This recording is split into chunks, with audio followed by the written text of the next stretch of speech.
All right, welcome back to the Business Roundtable Podcast. I'm your host, David Carr, a steward your business, bringing people together to accomplish great things. And today we have a brand new guest, Heidi Sporel of E to Excel Marketing. I'm super excited to have Heidi here with us. Heidi's got a wealth of experience, and we're only going to cut into a little slice of it today because she has done so much in the marketing world. And we're going to dive into one aspect of that, which is trade shows and conferences and how can you be successful? How can we, after or 5 years past COVID, how do we rethink conferences and trade shows for real business growth? So welcome to the podcast, Heidi. So glad to have you.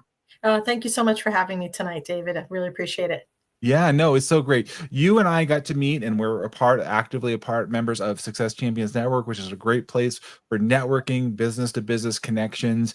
And I really appreciated what you've shown. You're a leader in the group that I'm a part of right now. And just step us back a little bit, Heidi, about what got you to E2Excel marketing, your journey, your passion. We always love to hear kind of the business owner's perspective and journey a little bit before we dive into the topic here. Okay, fantastic. Thank you so much. Well, before I started E2Excel in 2011, I spent 20 years on the client side, working for companies such as Sony, Western Union, NetTest, which is now Enritsu, and in progressively higher marketing roles and product management roles as well. And I also worked for some nonprofits. And as I was going through my career, there were a couple of things that stood out. Number one, I kept launching business units and products, and then the companies would be sold. So that was, something they'll take a step back at right after the Great Recession. Did I keep wanting to help build companies and, make them great, and then they get sold and for their technology? I am a technology type of person. That is like my sweet spot, no question about it, though we work across many different industries. I am definitely, tech is definitely my sweet spot. Yeah. But one of the things when I started E2Excel and all of my partners, what is really important to us is we look to help businesses create their future. When I was on the client side, I used to tell vendors of mine, you have a choice. You can work with me as I'm going to help you make your number this month, this quarter, this year, or you can look at me as a partner. We are business partners, and my success is going to be your success because I am going to either take you to the next project, the next company, or I'm going to recommend you to a colleague. Okay. And so that was really important. That was really important to me. I didn't move many businesses or many providers, down the line with me. And you can imagine in 20 years, I worked with a lot of agencies. So when I started E2Excel and every one of my partners, that is a really critical thing. Okay. We are all about long-term partnerships. Okay. Yeah. We want long-term clients. And that is like really, really critical. We have clients who have been with us for over 10 years. Okay. We have great referrals. So that's been really important to me. And the approach I think that we take here at E2E is one, we take a really holistic approach. Every client is unique. Okay. Every client has their own unique goals and challenges. And doesn't matter, even if you come to me and say, Heidi, I want you to build a brochure for me, and people think it's just a graphics and content, we're going to ask you the question. So how are you going to use that brochure? Are you going to use it in a digital campaign? Are you going to put it on your website? How are you using it in social? How are your salespeople going to use it? Yeah. So really look at everything in a full way. And, you brought up a little bit about events. I have produced almost 600 events in my career. Yeah. So yeah, it's a lot, but I love it. And across trade shows, conferences, sales kickoffs, partner events, what have you, across the globe. Well, I want to dig into that, Heidi. I mean, so number one, thank you so much. You've come from, I like to say, an entrepreneur to an entrepreneur, creating your own company, and now been successful for 14 years going on that here, and it's great to have you here. I love having guests like you on the Business Roundtable podcast. So I want, whether you're a business owner or another leader, seeing somebody be successful and what they're passionate about and how to bring that to the market, how to help others. And I truly believe, yes, absolutely, partnership, coming in together, being more than transactional. We're building relationships, and that's one of the things I wanted to have you on the podcast here. And you mentioned events, and so I want to dive into this. So the kind of the meat of this episode of the podcast is, everyone I hear keeps talking about COVID, this and that. That was 5 years ago, 2020. Now it's 20. We're recording this all near the end of May in 2025. So, you know, I think people are like, remembering what it was and what it is now. And I think, walk us through a little bit. What has changed? What are you seeing in conferences and events now that, now that things have kind of, I don't want to say return to normal, but at least it's definitely not what it was. Yeah, no. It definitely in the last, I wouldn't say 2 years, has changed a lot. COVID hit this industry really hard, as everyone can probably imagine. And a lot of businesses were trying to do what we'll call virtual trade shows or virtual conferences. They were okay. That's the way I'd put it, to keep people in touch. Okay. And they were I'd equate it almost to a webinar type of activity. And I'm a lover of webinars, but that's got a different place. We're back in trade shows. Okay. Businesses are spending money on trade shows and events because they see the value in the relationship. Okay. But what I would say is, where pre-COVID, when you went to a trade show, it would be, you talk about lead generation meetings and so forth, but trade shows were more an entity unto themselves, and they were one component of the marketing mix.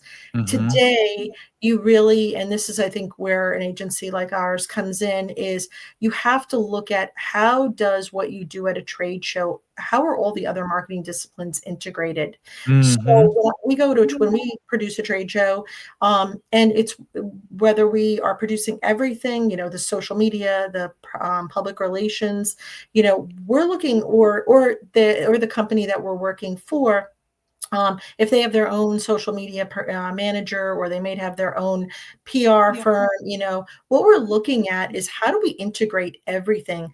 Because even more critical today than before was making sure that everything is on message. Okay. Everything has to be coordinated. You cannot have people like saying two different things in one place. So that's one thing I would say that has really changed. The other thing that we're seeing with clients that we didn't see as much before COVID is this nature of, I'm filling the top of the funnel with leads so that I'm in MQL, okay, marketing qualified leads. But now there's much more, what I'm seeing with my clients is there is much more emphasis placed and many more eyes placed on, how do we get those MQLs from a show or a conference? How do we get them to SQL? So now what I'm seeing is I'll call both sides of the house, the marketing side and the sales side, a lot more integration and accountability. They're a lot closer than they were before COVID. No, I mean, that's good. I mean, I think I appreciate that, as one that I don't come from the marketing place, but I definitely come from more of the business development side of things in my career, my background. I think hearing what you're saying, and now maybe people are looking at cost too. I would love to get your thought. It was not as costly because you didn't have to pay for a physical space, send somebody, travel, right? There's a different, obviously, cost in the virtual space. But now if we're going to invest all of this money, like, what's the return on investment? Like, in this, like, what are you seeing? Maybe how attendee behaviors change, or booth expectations? What is, or the ROI measurements? Has that shifted at all, or is that the same? Be pre-COVID? What are you seeing there? I think, I think two sides. Okay. From the, for let's say our client side. Okay. They are looking very closely at the metrics on the ROI. Okay. Now they have to consider what is their, what is their sales cycle? Okay. We deal Mhm. with clients Mhm. who, they can have a sale on the show floor, or they can have a sales cycle that takes 2 years. Okay. But they Mhm. need, whether it's an internal person or an internal group doing their events, or a company like ours, you have senior management on that side of the house really looking at what are the metrics. Okay. Mhm. Where, Mhm. where are these things moving? Mhm. The experience that, uh, attendees are looking for, a lot of education. Okay. Mm. They are looking at their, because it's costly for them to go to these events as Yeah. well. So they're looking for the education. They're looking for meetings. We do a lot of, as part of trade shows and conferences, we do a lot of, uh, meeting space, acquisition on top of the trade Mhm. show floor. We do partner dinners and, Mm. activities and events, because there's that, what I can learn on the trade show floor. Okay. Yep. And I can either, get intrigued by what, you're promoting.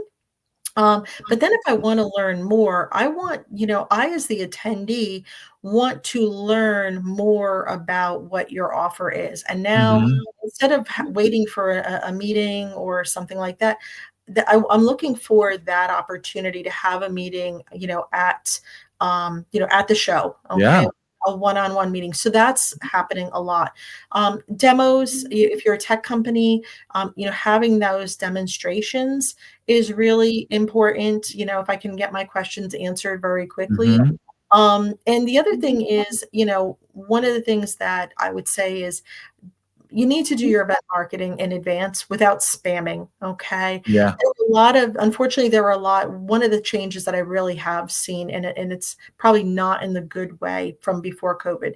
Before COVID, a lot of, companies that were exhibiting, they would just send out so many emails, and on and on and on and on, that they were becoming spammers. Okay. Mm. What has happened now, post COVID, and with also the regulations that are out there, like GDPR and Compass and so forth, is that, organizations like mine, or the company that is exhibiting, they have to be really cognizant that they don't offend, if they are lucky enough to get an attendee list from the organizer. Oh. Mhm. That's that's becoming that is one area that is becoming very, very difficult. They have to be really respectful of the attendee. Okay. Mhm. Like, send Mhm. them one email, maybe two, but the technology also to set up meetings at trade show floors has changed. This is a big thing. Oh. Pre-COVID, pre-COVID, you, were using typically like a lead scanner, like a physical lead scanner. You're waiting for someone to come to your booth. Today, Mhm. there are a wide variety of applications that, the staff, the organization staff now have on their phones. Okay. And if they're lucky enough to get an attendee list, in advance, maybe a week in advance of a show, they can start setting up those meetings. Okay. Mhm. Before they go. All That's right. smart. Yeah. So there's a lot. That's one of the areas I would say also post COVID that has changed a lot. You have to be really, really respectful of people's time. Mhm. No, those are some great thoughts, actually. One I want to follow up. So, you've seen. Is there any difference in these maybe mega trade shows that were just gigantic versus maybe more industry specific or niche down? Are you seeing any difference in there in the way they're trying to target and attract people? I'm seeing smaller shows. Okay. Okay. You still have the shows with 25,000 people. They're Mhm. there. There's no question about it. Okay. It really is dependent on the industry. Mhm. But I am seeing a lot more niche. Okay. And what Mhm. we're being asked to work on are, shows that are anywhere from 1,000 people, maybe to 7,500 or 10,000 people is what I'm seeing. It's a lot more manageable. Also, I'm not seeing as many, booth sizes of, 20 by 20, 40 by 40, as you did before COVID. I'm Mhm. seeing more, 10 by 20 in line, still 20, some 20 by 20s, but, Mhm. these are much more targeted. And another component, that is really important, in a couple different facets, is, who are the speakers? What's the education that you as the attendee are going to? So it's, Yeah. again, it's a collaborative effort. So, as an exhibitor, okay, you're always a good exhibition opportunity is one where you also have sponsorship, where you Mm, have gotten a speaking slot, okay, whether it's something that you've had to pay for or, depending on the industry, if you're lucky enough to be selected as a topic speaker, keynote, or a panelist, okay, mhm. that's really, on the exhibit, I'll call that the exhibitor side. That's really an important thing, okay? Because then you know that you're going to have people, coming to, listen to what you have to say. Yeah. But also on the attendee side where, years ago, and I've been doing this a long time, people were going to look more at the products, okay, Mhm. or the services. Today, I'm going to say they are looking for that education. We live in the world of AI, okay, and I don't Mhm. care what industry you're in. Yep. We actually have an AI client, but I don't care what industry you're in. People are looking at how technology and AI is changing every industry. Okay. Mhm. So Mhm. there's a lot of education happening. Yeah. No, I think I could see that if you're going to this, you wanna get as many angles as you can from education to the network. I really like what you brought up earlier too about thinking about this, um, from a marketing perspective and an attendee perspective. Oftentimes when I would go to these in the past, more of as an attendee, not so much on the marketing side, but I would be working with our marketing folks. And like you said, you could get an attendee list, great, but at least you could know. I like what you said, the strategy of like who's going to be there. Start setting up meetings ahead of time. Don't just wait till you show up on the floor and then try to get a game plan. You're already way behind, right? You're way behind. If you have the opportunity either to get an attendee list in advance, or if you get one of these apps, and the apps are very, very popular now, Mhm. and get those apps, you really need to be working and looking at, who is going to be there and setting up those meetings. Some individuals, they may not go for the entire show and you want to really meet them. Mhm. Now is the time. And what I also see with our clients that we're doing, creating the booth experience for them, is they're looking at, how does attending a trade show, okay, the cost benefit of, let's say I can have my sales team have 40, 50 meetings in a 3-day show, okay, what is that compared to if I have to send those sales teams across the country or across the globe, Right. whatever it is, where's the cost saving? So, you know, companies really, salespeople really need to take these seriously. This is not party time. Mhm. I mean, yes, there can be parties, Yeah. depending on who you are, but it Mixer really, here, whatever. Yeah. yeah, Yeah. I mean, but really what you have to look at when you as a salesperson are asked to attend an event, you really need to look at how are you going to maximize it. And, our job, as marketers, is to create the experience so Mhm. that, people as they're going up and down the aisles, okay, of an Mhm. exhibit floor, like there is something that draws them into, if they haven't ever heard of your company, Yep. or your product line, something's drawing them in. So again, coming back, the other thing is that, having that experience, okay, and making sure, like we make sure that everyone in our client organization is, tied together. We have a process here at EdoXL. Every single show that we do, we create a workbook, okay? Mhm. Whether we are responsible for producing every element of the show, or we have, all of the logistics, but let's say they have a PR firm and a social media, manager. Let's use those are two easy examples. Yep. We're making sure, okay, ultimately, we're making sure that every one of those elements is working together and messaged appropriately and is on schedule, on target, because you are spending today, the cost of going to a trade show or a conference today is a lot more than it was before. Mhm. Yeah, Before everything's gone up, right? All the prices everything, have gone up. everything is everything. I mean, and some of these very smaller show, very targeted shows. Mhm. I'm seeing booth property, 10 by 10 space. It's not big, okay. I'm seeing some right now that just the space not outfitted is costing anywhere from 40 to $90,000 for Wow. that space. Just that space. Wow. Just that space. So, I'm not saying that's every industry, but Yeah. some industries, that's the cost that I'm seeing. And then you start outfitting everything, you're in the $200,000 plus range. Not every industry, but so you have to maximize the experience that you have at that event. Well, one thing you brought up that I would I've seen recently in the last few years is, like you mentioned, apps and technology. How have you seen where technology is being integrated more in these trade shows or conferences? Because I went to a couple this year, and one of them, actually both of them, were probably the largest. They're not huge, probably 300 to 700 people. I think they're not humongous, but in the sense that there was still an uptick in the people, and also in one of them they used an app, the other one did not use an app, and I saw much more interaction, and particularly, at least I'm 51, but I saw a lot of, I'd say, Gen Zs or millennials definitely using the apps more and engaging with each other.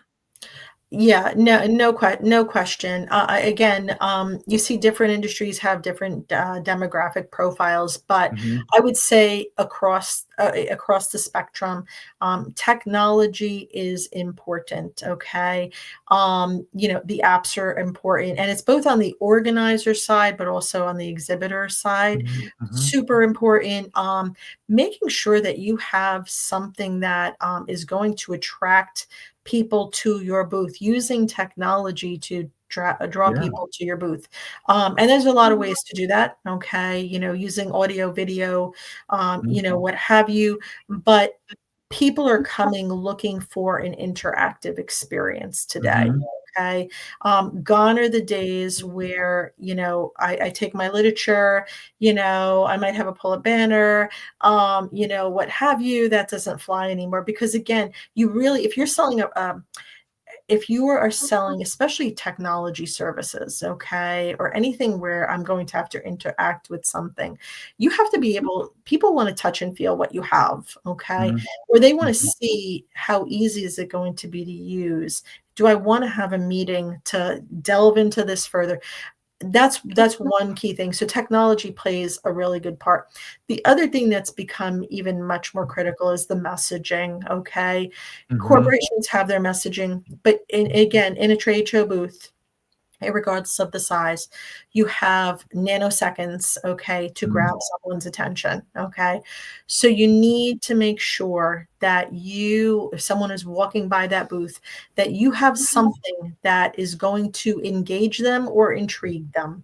So either you've got a message that is going to be hit a sweet spot or hit on a problem that they're trying to solve, okay? Yes. Or your booth has to be so different in appearance, okay? Mhm, mhm. So different in appearance that someone is going to stop and say, "You look so different. I need to understand what it is that you do." Okay? Yeah. So there's two things that are really in play today, whereas in the past, I mean, we've always, like, tried to make, great booths, but it is definitely shifting. You just don't. Interesting.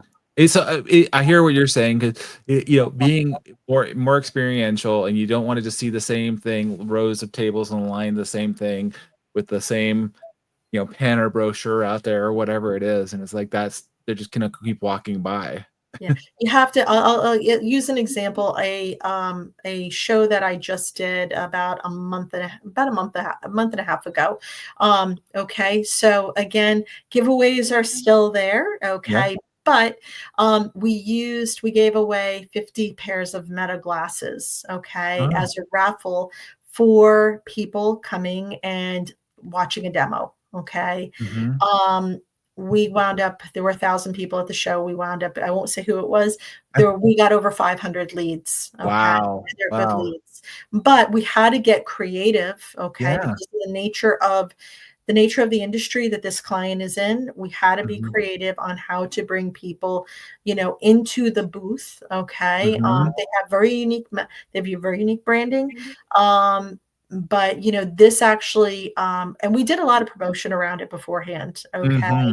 Mhm. But also the experience on the show floor. we had people talking about it. Okay. We had a great location. Booth location is critical. Okay. I Mm. don't care whoever you are. If you are someone in a marketing department for a company and you've been given the task to figure out which location you should get on a trade show floor. It's location, location, location. That's Mm. the first thing. And then maximize that location. And in this case, we gave away the Meta glasses. We had a raffle. We had other swag that was going on. Our team was having fun in the booth, That's but great. we had demos going on. Like it was scheduled demo, like constant. Okay.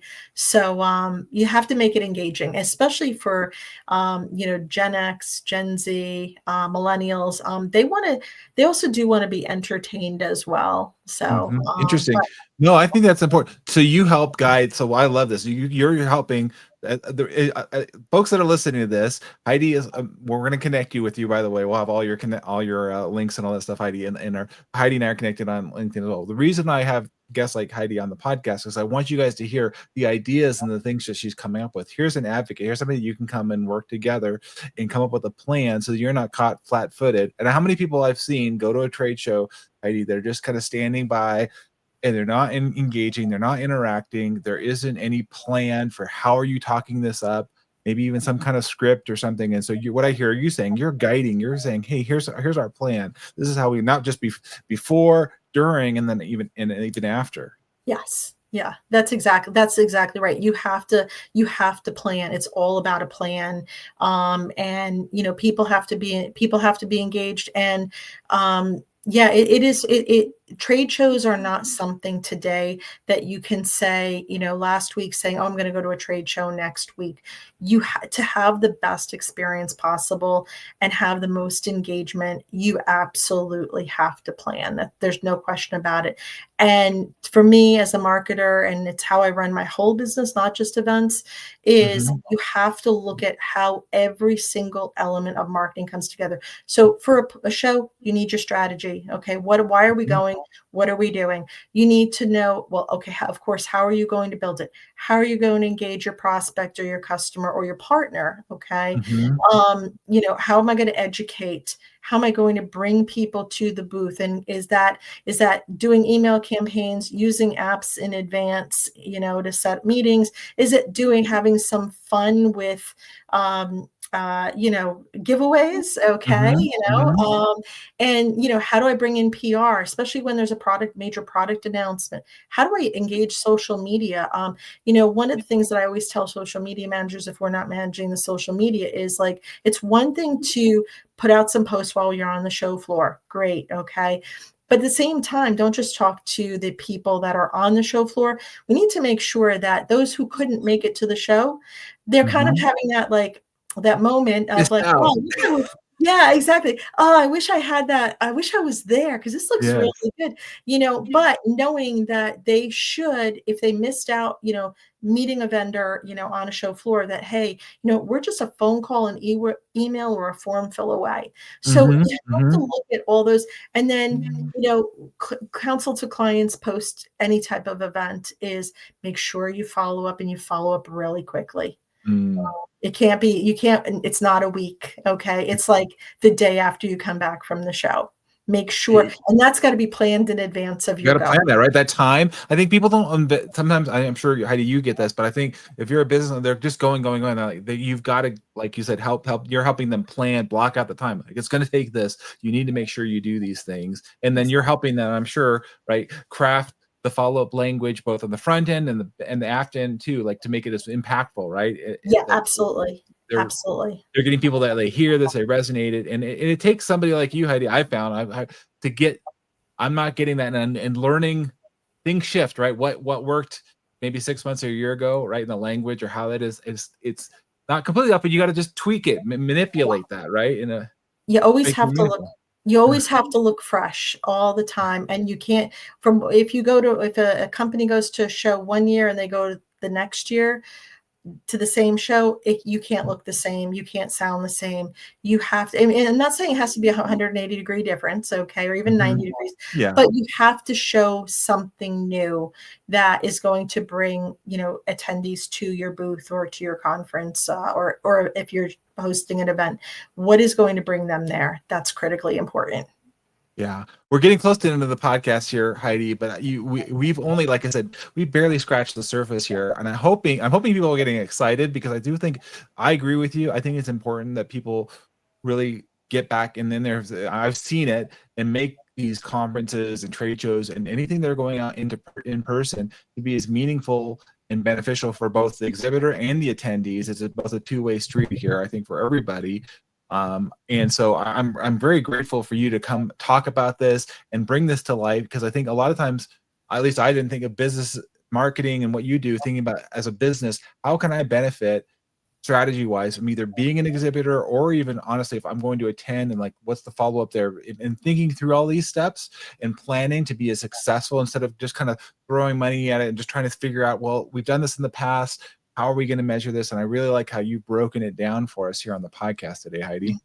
Oh, thank you. Thank you. No, I love doing these. My team, same thing. We all work together. And again, we do as much or as little as a client needs, but at the heart, even if we're only going in to build the booth, we still look at it strategically, because oftentimes we're working with people who are either new to events, or they know their specific area of marketing or sales, but they haven't looked at, this is a different, trade shows and conferences are different animals. And the other thing is, and we didn't even touch on it, when you go into global markets, okay, even particularly European countries, I think we're focused a little bit more here on US, but we do global events, and we take into consideration the cultural aspects. Oh man, that's a whole nother thing. Yeah, right. That's a whole other area that we look at and counsel our clients on as well, of some of the things that they have to take into consideration if they're dealing in another culture. Absolutely. So here's what we're gonna have to have you come back, Heidi. No, my pleasure. Yeah, and more marketing and all the other elements that you cover. E2Excel marketing, they're fantastic. I hope you guys will check them out. We'll provide the links and any other resources you want to share. Heidi, we'll make sure we put them in the show notes. And folks, of course, they can connect with you through LinkedIn, your website. We're connected. Come visit us in Success Champions Network as well. Yeah. We'd love to have you as a visitor. Any last thoughts as we're wrapping up here today? Just as folks are considering going back into the trade shows, conferences, any last thoughts that you just really want to impart here, Heidi? What I'd say is, if you're considering an event, you need to have a plan. Okay. And it's never too early to start planning. I am actually right now, for a number of my clients, planning for 2026. But it's not anything to be afraid of. Is if you have a plan, you will be successful. And thank you so much for having me. Oh, it's a pleasure, Heidi. Thank you so much. Thanks everybody for listening, being a part of our journey in the Business Roundtable podcast. Every week we get to bring new guests like Heidi, and we're so grateful for that. If you found this podcast informative, enjoyed it, please like and subscribe, share with others in your network. If you want to be a guest on the podcast, reach out to me, podcast@stewardyourbusiness.com. We'd love to hear from you. Thank you, Heidi, once again for being on the podcast. We enjoyed having you. Thanks so much for having me.